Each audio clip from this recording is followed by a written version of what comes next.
On the 21st of July 1969, NASA's Apollo 11 mission landed the Eagle lunar module on the surface of the moon. Astronauts Neil Armstrong and Buzz Aldrin stepped out and made history. They were the first humans to ever walk on the moon. 600 million people watched the whole thing unfold on televisions around the world. There were a further 5 more moon landings until the last one in 1972. Now in the years since then, nobody has returned, and discussions about the moon landings have shifted in tone. Where there used to be praise for NASA's historic achievements, there are now a number of loud voices that claim all of the moon landings were totally faked. In fact, studies have shown that between 5 to 10% of Americans think the moon landings were staged. They say they have the proof and know the reasons why it happened. My name is Danny Burke, and were the moon landings a hoax? Firstly, why would NASA and the US government want to fake the moon landings? Well, for many conspiracy theorists out there, it was all because of the space race. In the late 1950s, the USA and the Soviet Union were the 2 great superpowers on Earth. As the 2 rivals tried to outmatch each other technologically, space became the new proving ground. Both countries felt that whoever could master spaceflight first would show the rest of the world that their way of life was superior. The 2 nations began launching their own unmanned satellites into space, and then in 1961, Russia made a huge leap by successfully getting their cosmonaut Yuri Gagarin to complete an orbit of Earth and return safely. America, fearing that the Soviets were getting ahead, decided to step things up. The following year, President John F. Kennedy made a speech to the American people and the world that the USA would do the unthinkable: land an astronaut on the moon by the end of the decade. In just 7 years. Conspiracy theorists say that as the years went on, the US realized that they would not be able to develop the technology quick enough to achieve their goal, and so they enlisted the help of directors and filmmakers to fake the famous footage so that they could say they won the space race and show the world that they were stronger than the communist Soviet Union. The conspiracy theorists say that there were a number of clues in the Apollo footage and pictures that proved they were a fake. In this video, we're going to focus on 4 of these, the main ones that come up in almost any discussion about the legitimacy of the moon landings. Claim 1. Where are the stars? If you look up at the sky on a clear night here on Earth, you can see thousands of stars, yet the pictures from the moon landing show a jet black sky with not a single star in sight. Is this because it was filmed in a studio and the filmmakers forgot to add them in afterwards? Well, no. Stars are visible in the night sky on the moon, but just like on Earth, they are still very faint points of light in the sky. Just like our eyes need time to let in light and adjust to see dim objects, cameras also need time to let in light and expose fainter objects. Compared to the bright lunar surface and astronaut spacesuits, the distant starlight was simply not visible. Now, if they had let the camera sit and expose the image for longer, they would definitely have seen the stars. Claim 2. When Buzz Aldrin of Apollo 11 placed the US flag into the moon's soil, it fluttered. Now, how could it do that if the moon is a vacuum and there is no air? Strangely, it's actually the lack of air that caused the flag to flutter.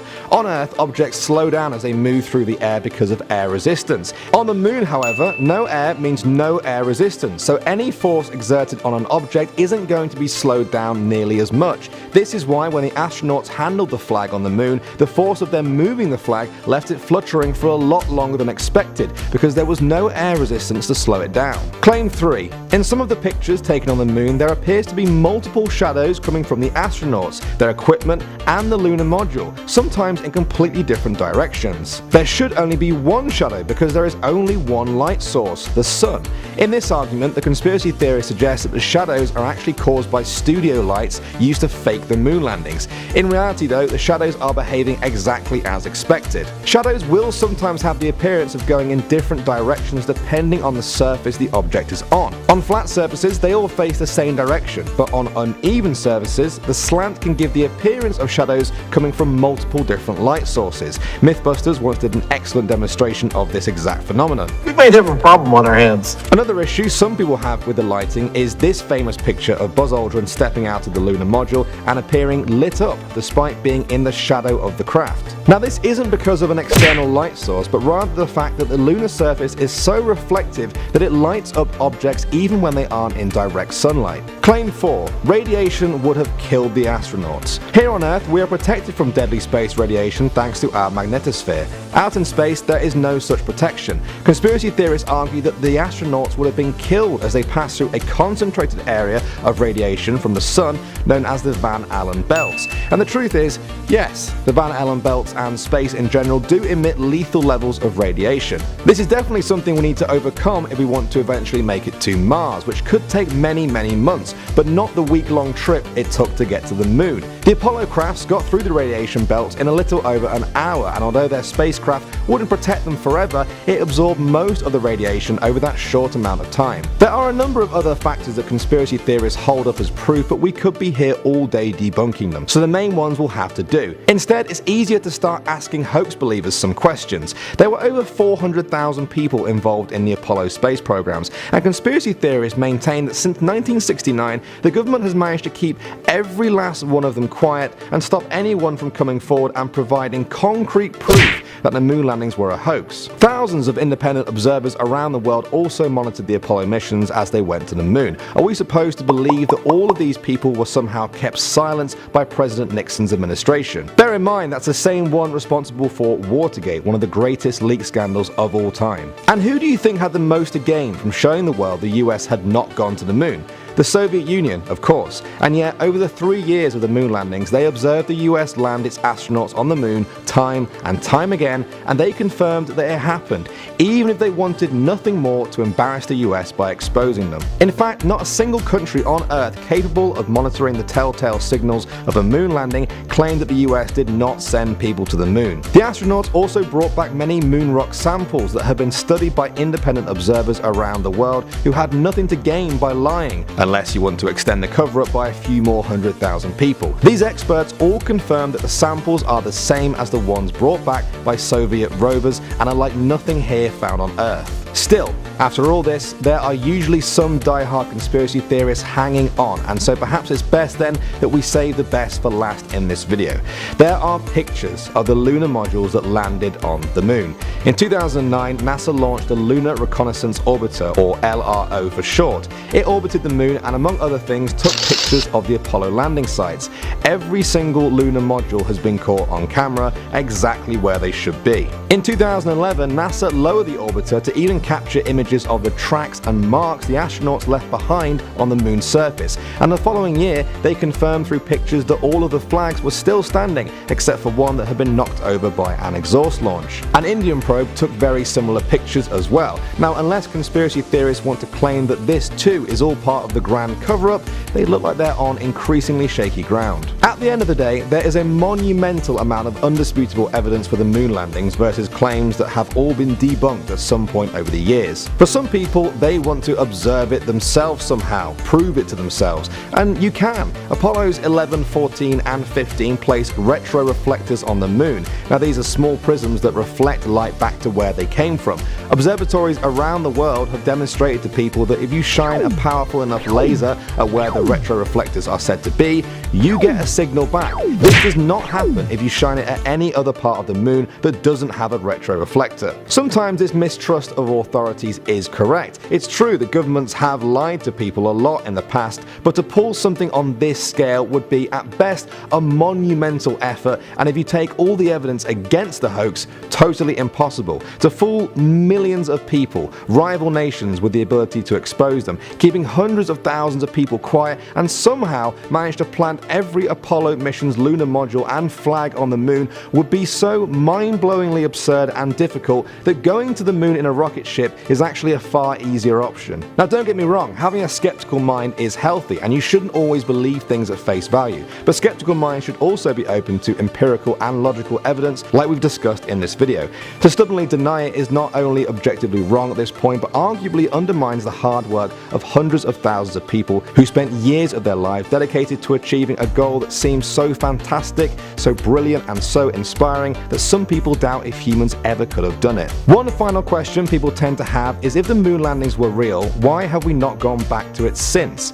When Apollo 11 landed on the moon and won the space race, the Soviet Union lost interest. They weren't interested in being second place, and the US soon realized that near-Earth satellites were a lot more valuable. Going to the moon was much more of an ideological achievement, but that doesn't mean we won't be back one day. And when a new generation of astronauts lands on the moon's surface and films the old Apollo lunar modules, still preserved in time, conspiracy theorists will either have to expand their conspiracy goalposts or come to realize that in the end, hard evidence will always back up one of the greatest human accomplishments, walking on the moon, no matter how unimaginable it may be.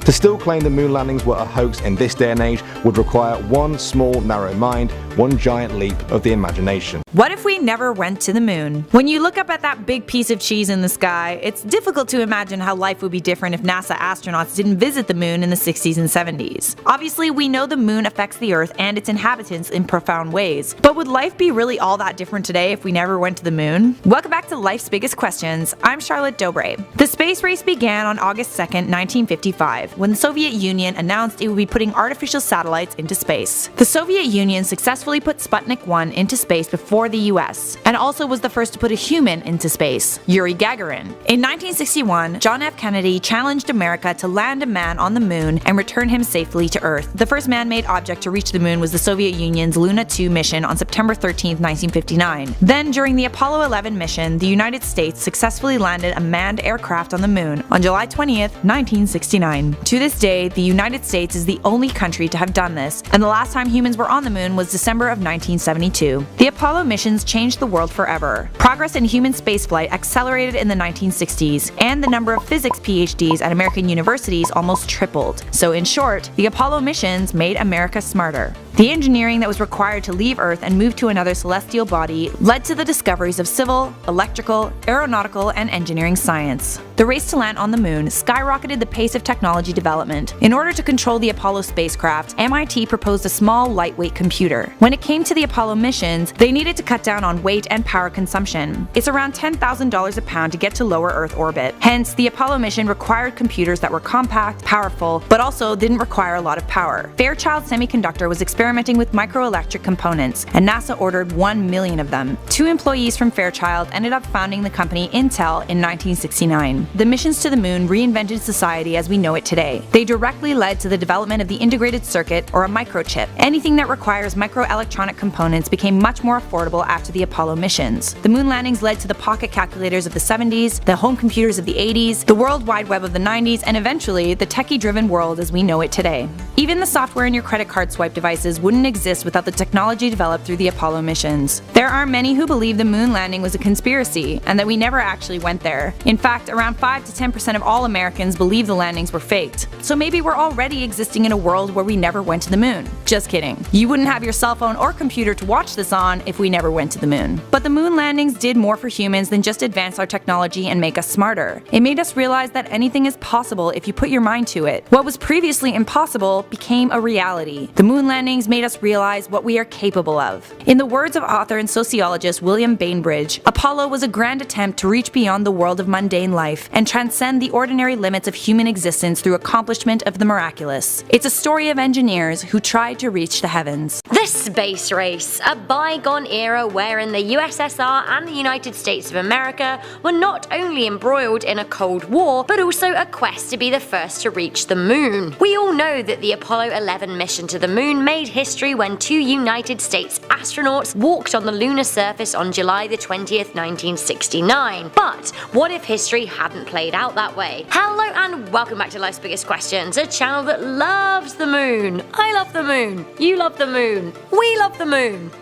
I'm your host Rebecca Felgate, and today I'm asking, what if Russia landed on the moon first? Before we get into this video, let me know whether or not you feel like the moon has an effect on you. Honestly, I'm so curious. I feel like I'm pretty in tune with the moon. Let me know all of your thoughts in the comments section down below. So, the moon landing. The moon landing was one of the most important days in human history, the butterfly effect from which is practically unimaginable. With one small step for man and one giant leap for mankind, Apollo 11 changed history. One thing is for sure, if Russia had landed on the moon first, that very famous Neil Armstrong quote would not exist. It would be some kind of Russian saying. I don't speak Russian, so I won't even do myself the disservice of making one up. Speaking of the astronauts, say Russia had got there first, what astronauts would they have sent up? The Soviets were the first to send a human into outer space. Yuri Gagarin gained that title in 1961, aged just 27. Sadly, the celebrity cosmonaut died a year before the moon landing, as did Sergei Korolev, the man who built the R-7 rocket that put both Sputnik and Gagarin into orbit. He died in 1966. Perhaps if he hadn't, the USSR may actually have got there first. After the deaths of these two prominent figures in space travel,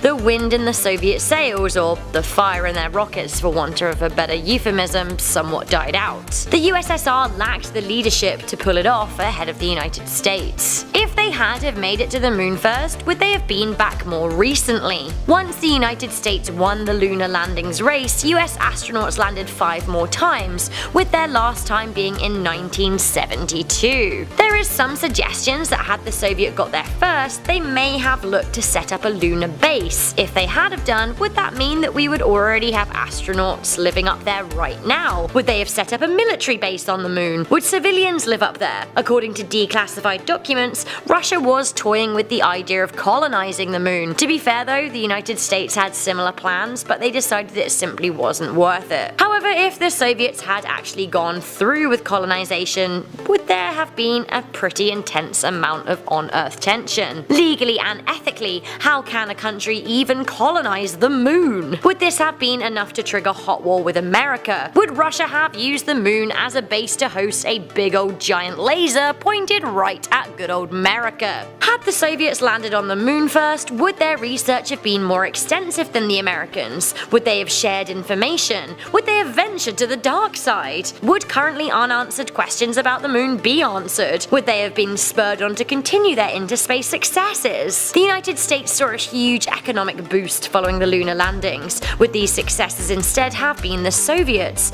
Would they have utilized the microchip? Would the tech hub of the world now not be Silicon Valley, but St. Petersburg or Moscow? What would this mean for communism? A big question for you right now.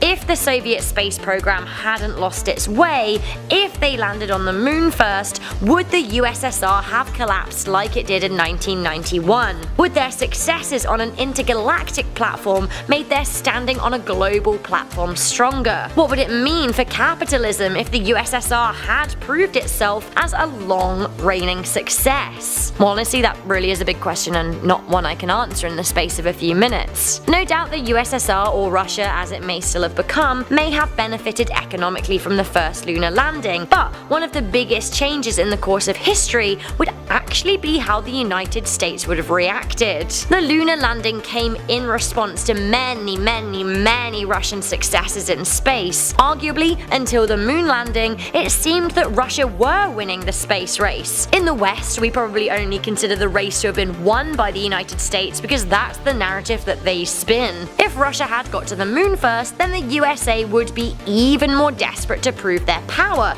and perhaps humans would already have been to Mars. The United States of America would not have been and is never happy until they appear to be on top. We can only wonder at what lengths they would have gone to win. Luckily, after the fall of the Soviet Union, Russia and the United States eventually worked together along with Canada, Japan, and Europe on the International Space Station. Whilst competition definitely provided a sense of urgency, I hope that we can continue to pool our resources to work together as a planet to explore the space beyond us. So, what if Russia had landed on the moon first? The power structure of the world as we know it could well be very different. Sadly for Russia, their program began to fall apart with the death of 2 key figures. Perhaps questions like what if Yuri Gagarin and Sergei Korolev hadn't have died would make good future episodes of Life's Biggest Questions. Hello and welcome back to Life's Biggest Questions. I'm Ron Mackenzie Lafergie. In 1969, the United States impressed the world by being the first country to walk on the moon. In the years following, there were several other successful missions to our closest celestial neighbor. But since the final Apollo mission in 1972, the moon has been rather lonesome. Why have we abandoned lunar missions? Today we'll we'll delve into the world of space exploration to try to figure out why it is that we never called the moon back after our brief fling. Today we'll be answering the question, why haven't we gone back to the moon? The first thing to say on this subject is, well,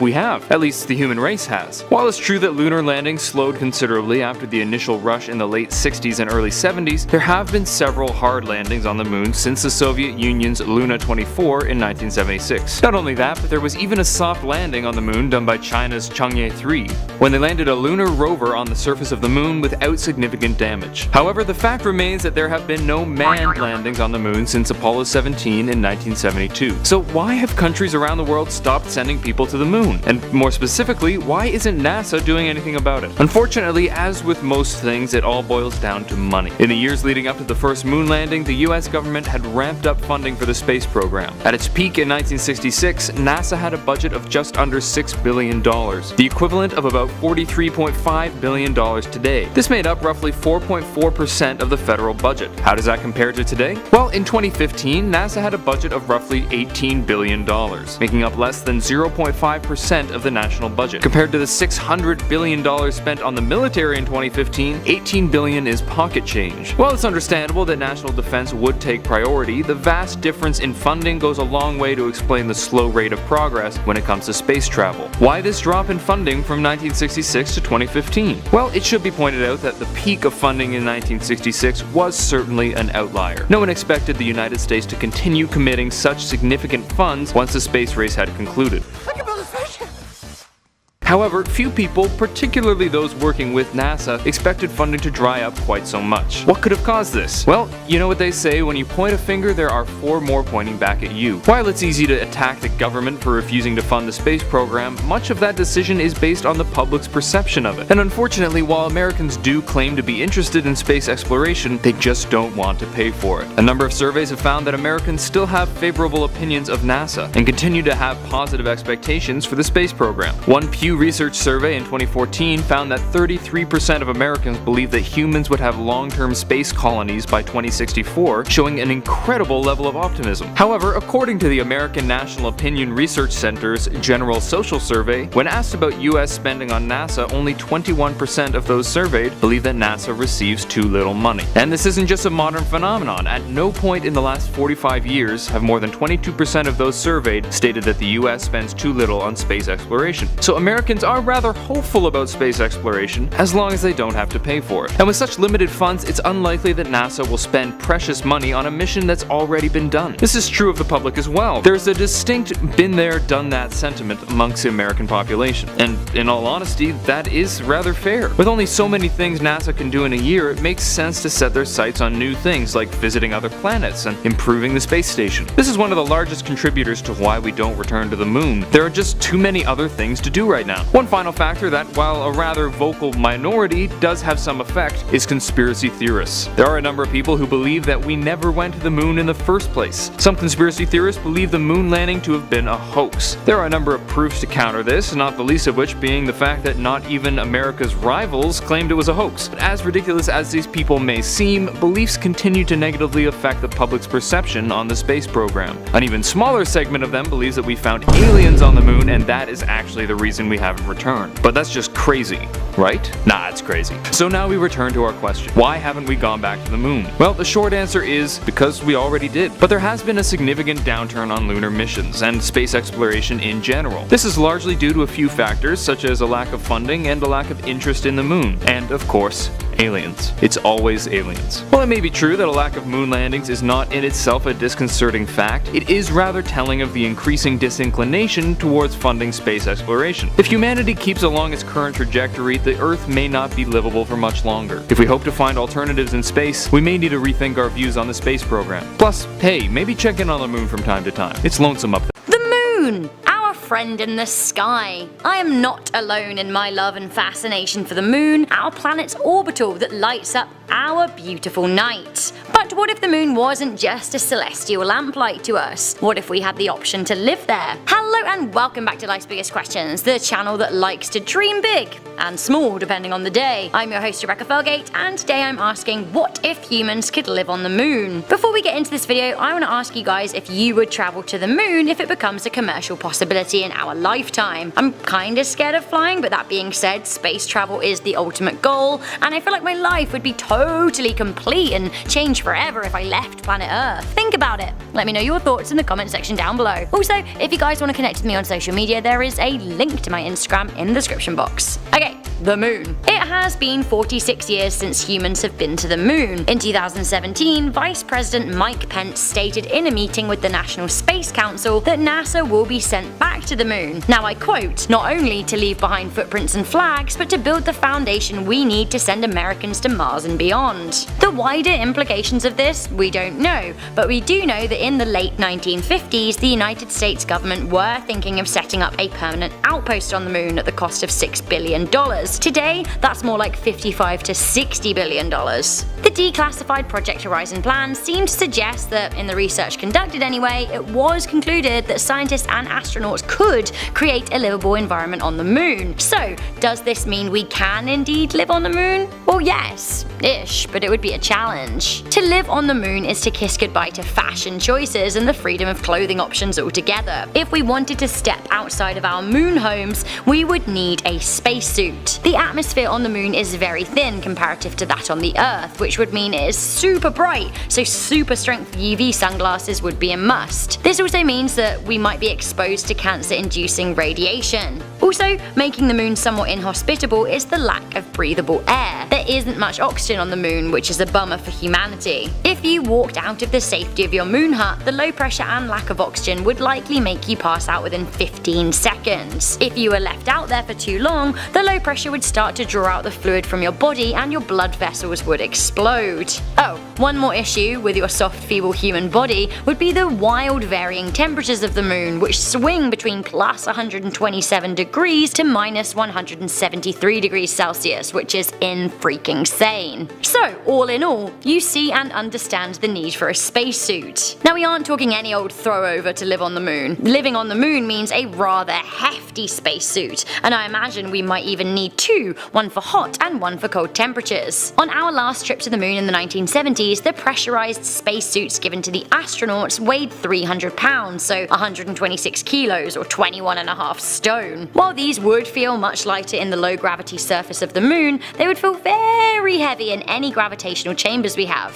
That brings me on to a good question. If humans lived on the moon, would we accept life at low gravity and adjust accordingly, or would we try and gravitize our moon homes? Would we then live indoor life and outdoor life at separate gravities? That would be weird, but cool. Maybe. If we didn't create gravity chambers for our moon homes, our bodies would change. They would lose muscle mass and bone density, which would make returning to Earth a real challenge. If we did live on the moon, would we create fun low gravity sports like moon hockey or moonball? Moonball, anyone? I'm here for moonball. If humans did live on the moon, they would need some serious psychological training. Life up there is nothing like life on Earth. Even something as basic as a day is different on the moon. On Earth, humans and animals in general work around the sun. We sleep during the dark and live the majority of our lives in the day. Anyone living on the moon would also need to adjust to the lunar days and nights. A moon day is around 29 Earth days. 14.5 of those are in darkness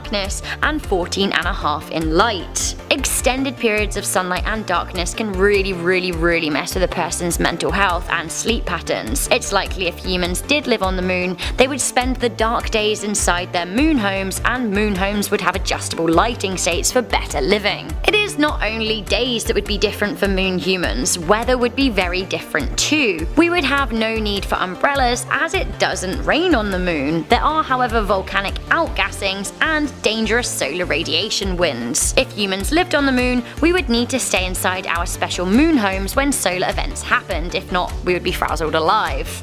Fun. Another key issue we need to talk about for moon living is water.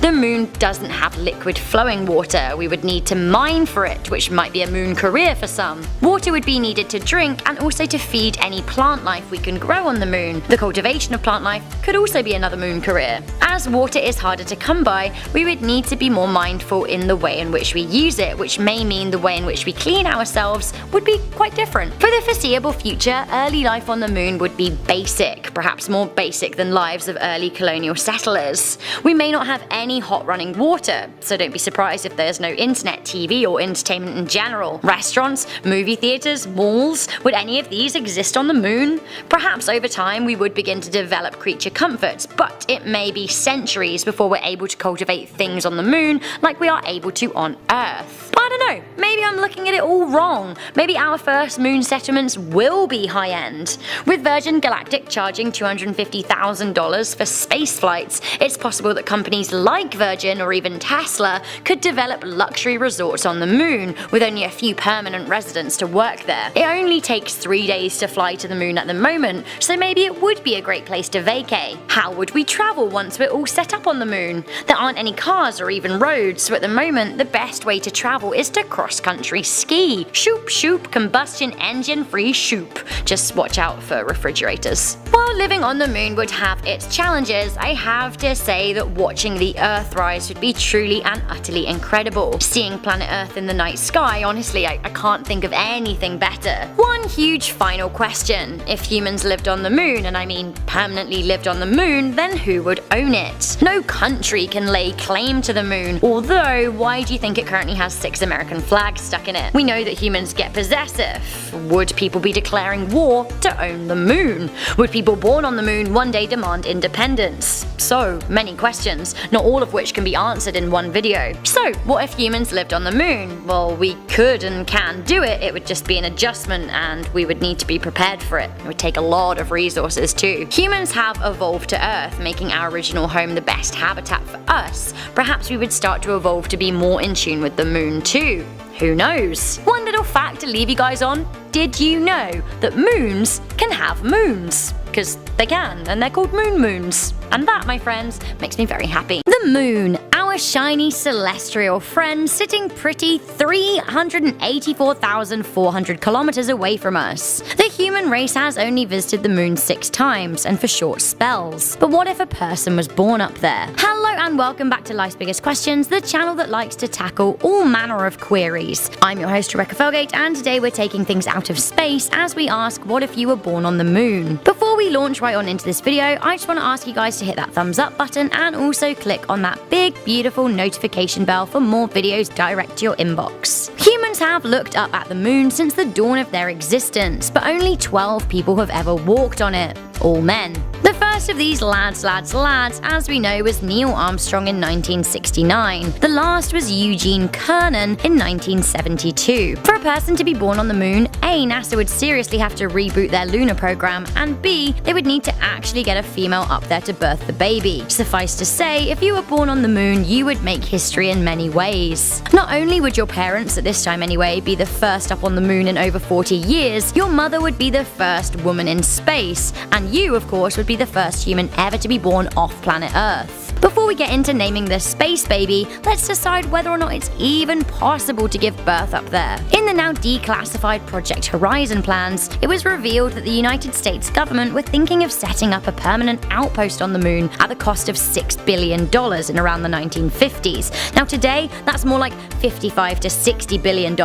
Expensive. Despite the cost, the project seemed to suggest that scientists and astronauts could create a livable environment on the moon. If a baby was born on the moon, there would need to be skilled doctors present, and the birth would need to take place within some kind of space pod containing the necessary medical equipment and also some kind of gravitational adjustment chamber. The moon has just 1/6 the gravity of Earth, and I imagine it would be difficult to push out a baby in those conditions. Ugh. If the whole birthing process went well and a baby was born in space on the moon, it would not grow up like Earth children. The difference in gravity would affect the child's body. Astronauts lose muscle mass in space, which is an indicator that the child's muscles and bones may not develop develop properly, meaning as they grew, they could see some deformity and general weakness. It is likely that the child would regularly need exercise at Earth gravity to have any chance of forming normally. Forget going out to play with a ball on a sunny day, any child growing up on the moon would need a spacesuit to go outside. There is no atmosphere on the moon, which means 1. It is hella bright, and 2. There's all kinds of cancer-inducing radiation knocking around. Temperatures vary wildly on the moon, with the top end being 120 degrees Celsius and the low end being minus 228 Celsius, which is freaking insane.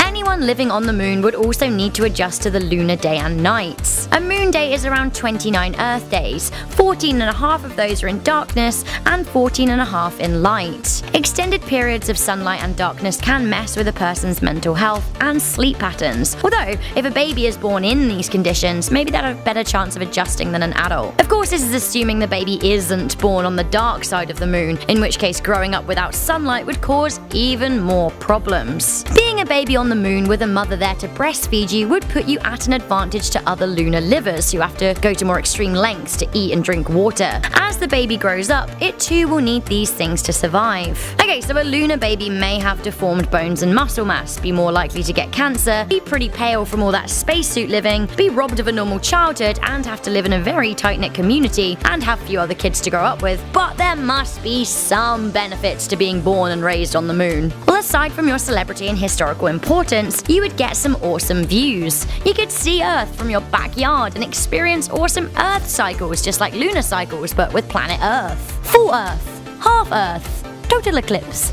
A moon baby would likely experience some serious health problems if they were to grow up on the moon and then come back down to Earth. That being said, with the right medical care on the ground, they may just make it, but is it worth the risk? So there are a few scenarios we think would happen if a baby was born on the moon. Would you like to have been born on the moon? What would you name the moon baby? Let me know in the comment section down below.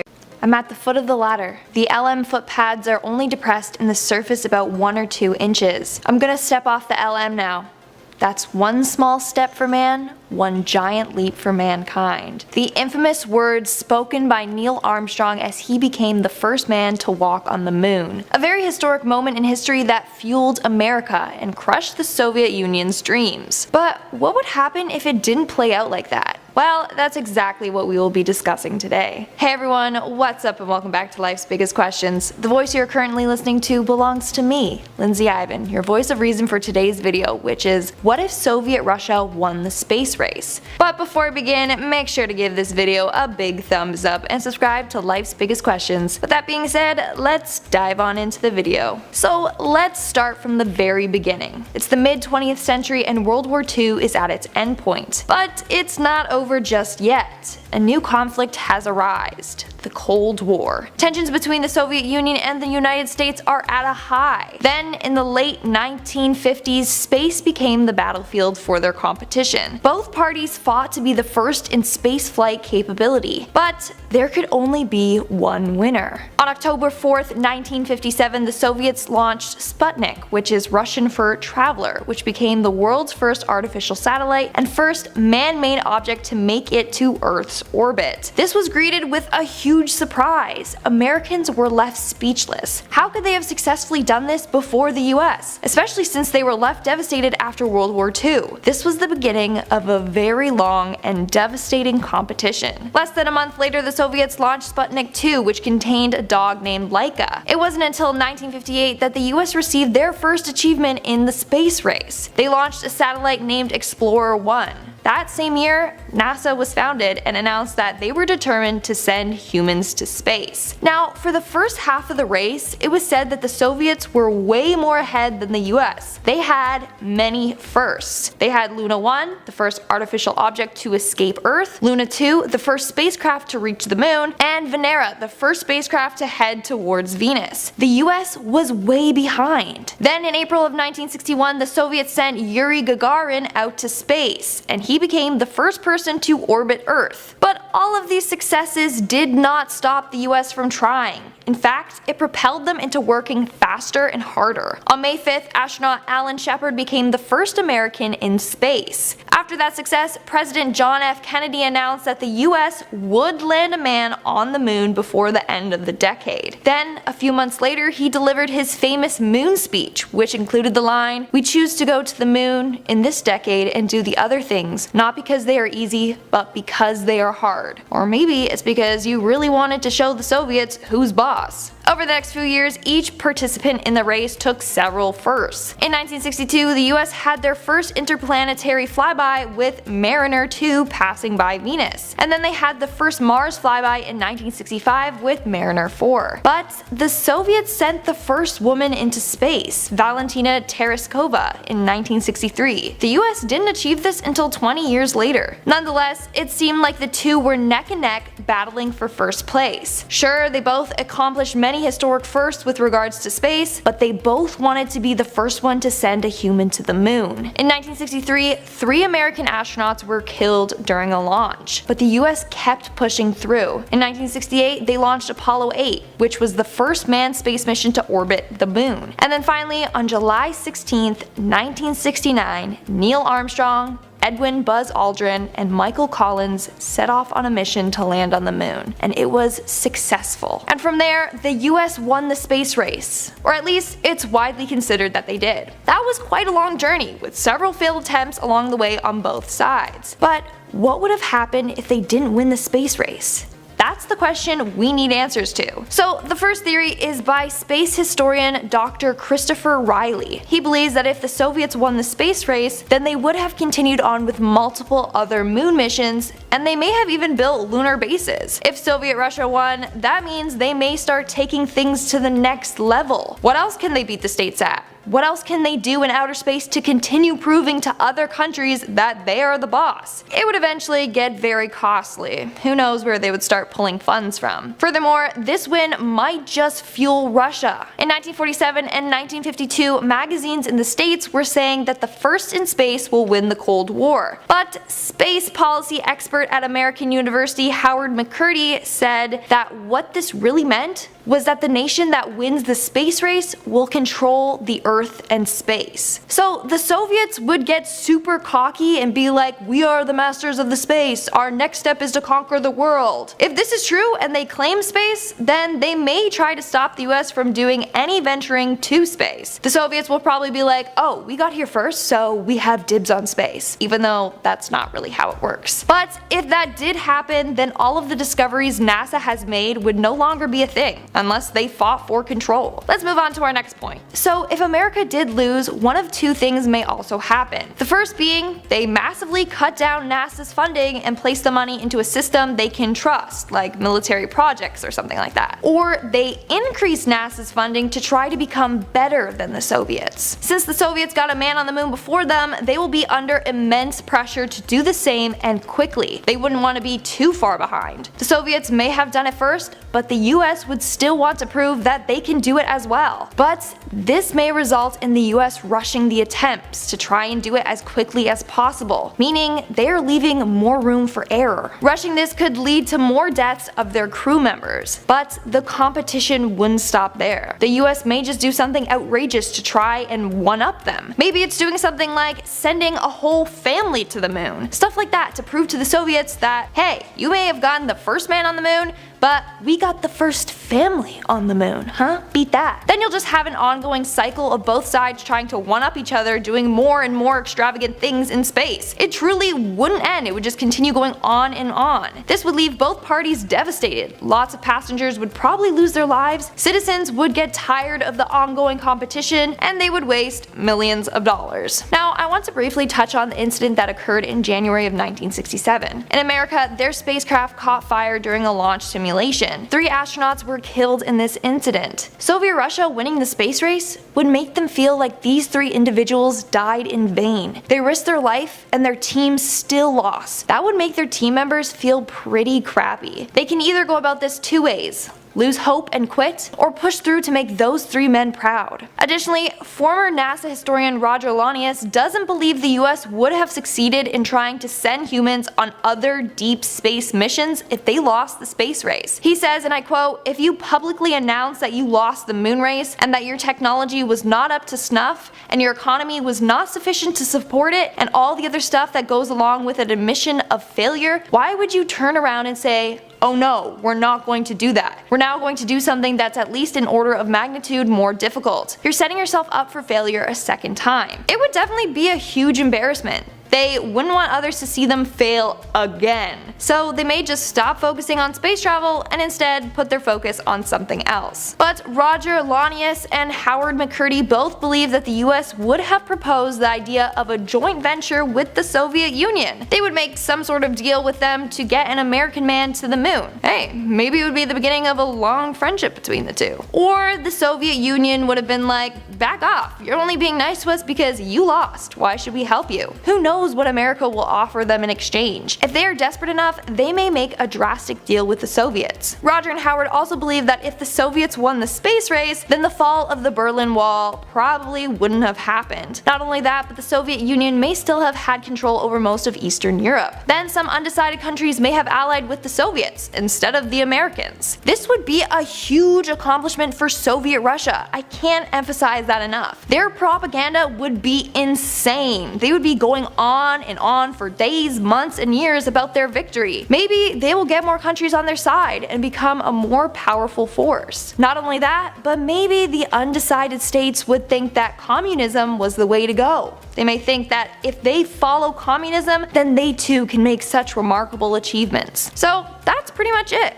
The US will either give up on space travel completely or push through and try to beat the Soviets in other areas. I can't see them going down without a big fight though. Seems more likely that it will be an ongoing competition. Meanwhile, the Soviets will be super cocky and feel like they are the leaders of the world.